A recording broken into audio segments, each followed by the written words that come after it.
পশ্চিমবঙ্গে মুসলিম গণহত্যা শুরু হয়ে গেছে। বাংলাদেশ থেকে যেন কোনো প্রতিবাদ তৈরি হতে না পারে। দেখেন, বাংলাদেশ সরকার থেকে কোনো নিন্দা জানানো হয়েছে? এখন পর্যন্ত জানানো হয়নি। কোনো হুঁশিয়ার দেওয়া হয়েছে? দেওয়া হয়নি। সেটা বাদ দেন, বাংলাদেশে মিডিয়াগুলোতে দেখবেন এই ধরনের খুব বেশি কিছু হাইলাইটস করা হয় না।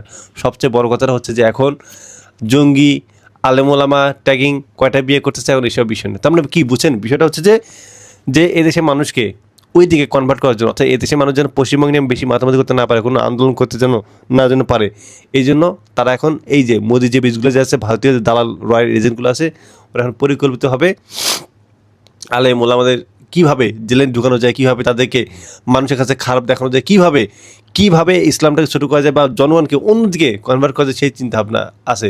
একটা তো আছে এই যে বিএনপি ছাত্র দলকে নিয়ে বিভিন্ন ক্যাম্পাসে অস্থিতিশীল তৈরি করে এরা জনগণের একদিকে মূল ঘুরছে, শিক্ষার্থীদের মূল ঘুরছে, কারণ আন্দোলনের মূল চাপিকাঠি তোরাই। আরটা হচ্ছে যেমন দুদিন আগে একজনকে ধর্ষণ করছে নাকি মসজিদে ইমাম, তাকে 1 মাস জেলে নিল। পর ডিএনএ টেস্ট করে দেখা গেলো যে তার পিতা না ভাই তাকে ধর্ষণ করছে।